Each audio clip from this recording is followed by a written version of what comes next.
नमस्कार माझे सर्व मित्र, माझे मार्केटिंगचे अभ्यासक, आपल्या सर्वांचंच द सिक्स्थ ओशन मार्केटिंग क्लबमध्ये स्वागत आहे।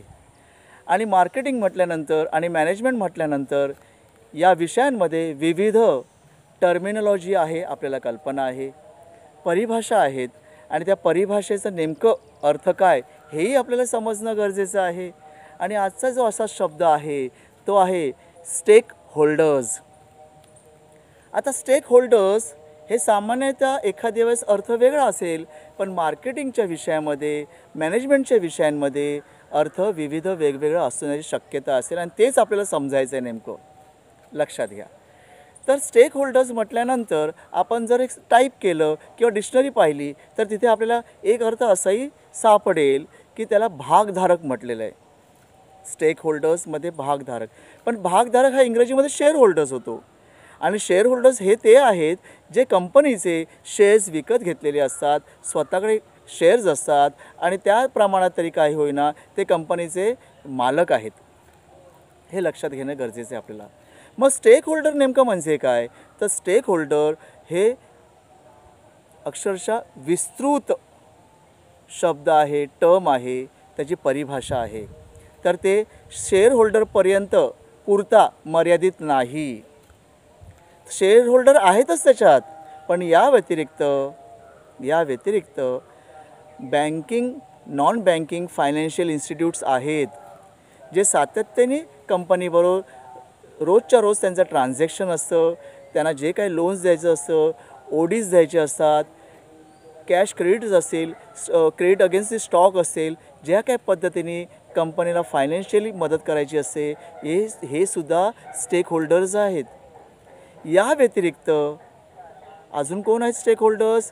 तर सप्लायर्स आणि मार्केटिंग इंटरमिडियरीज। लक्षात घ्या, हे दोन वेगवेगळे शब्द आहेत। सप्लायर्स आणि मार्केटिंग इंटरमिडियरी हे दोन्ही एकच नाही आहेत।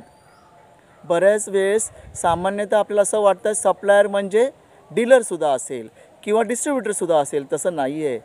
तर सप्लायर हे वेगळं टर्म आहे।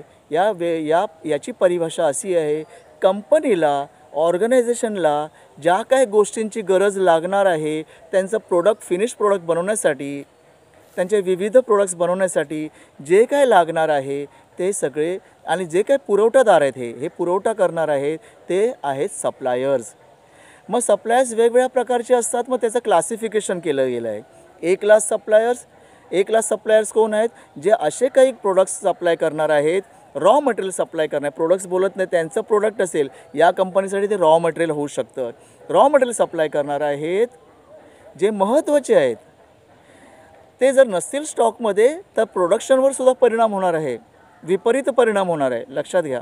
त्याच्यामुळे ते फार महत्त्वाचे रॉ मटेरियल्स आहेत। ते तेल असू शकतं, ऑइल, कूलंट, वॉटर आहे, केमिकल्स आहेत, काही रॉ मटेरियल केमिकल्स आहेत आणि विविध काही गोष्टी लागणार आहेत। बी क्लास असेल, सी क्लाससुद्धा असेल, तर काही असे पण आहेत की त्याला फक्त स्टेशनरी सप्लाय आपल्याला करायची असतात, ऑफिससाठी जे काही लागणार आहे ते। तर क्लासिफिकेशन वाईज महत्त्वाचे कुठले हे सप्लायर्स, त्यांना अक्षरशः त्यांचं interaction day in day out चालू असतं मॅनेजमेंटबरोबर। तर हे सगळे सप्लायर्स, काही क्लासेस होते ते सुद्धा स्टेक होल्डर्स आहेत। त्यानंतर मी म्हटलं मार्केटिंग इंटरमिडियरी किंवा प्लुरलमध्ये इंटरमिडियरीज म्हटलं आहे आपण, ठीक आहे। आता हे कोण आहेत?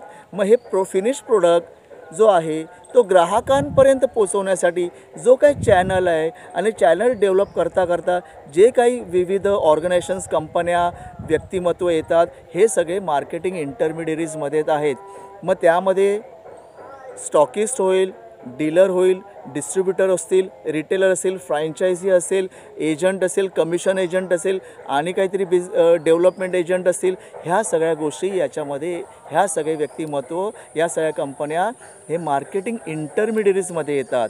ते ग्राहकांपर्यंत कसे आपला फिनिश प्रोडक्ट आहे तो तिथपर्यंत जाईल, हा त्याच्या चॅनलमध्ये ते एक सहभागी आहेत। मग हे सुद्धा इंटरमिडियरीजसुद्धा हे स्टेक होल्डर आहेत।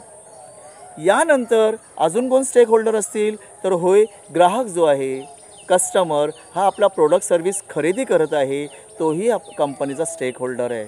या व्यतिरिक्त अजून कोण असतील? या व्यतिरिक्त होय, या व्यतिरिक्त गव्हर्मेंट ऑथॉरिटीज जे आहेत, जे आपल्याला विविध लायसन्स पुरवतात, लायसन्स देत आहेत, जे विविध इन्स्पेक्शन्स करत आहेत, जे लायसन्स रिन्यू करत आहेत, जे टॅक्समध्ये आपल्याला सहकार्य देत आहेत, ह्या सगळ्या गव्हर्मेंटच्या ऑथॉरिटी ऑफिसेस जे आहेत ते सुद्धा आपल्या ग्रोथमध्ये सहभागी आहेत. तर हेही आपले स्टेक होल्डर्स आहेत. या व्यतिरिक्त मी बऱ्याच वेळा सांगितलेलं आहे की मीडिया हाऊसलासुद्धा लक्ष देणं गरजेचं आहे. पब्लिक रिलेशन म्हटल्यानंतर आपल्याला हा मीडिया हाऊस पण सांभाळणं गरजेचं होतं. आपले चांगले आर्टिकल्स तिकडे ते छापतात, आपल्या प्रोडक्ट लॉन्चिंगच्याबद्दल चांगली माहिती देऊ शकतात, चांगला रिव्ह्यू देऊ शकतात.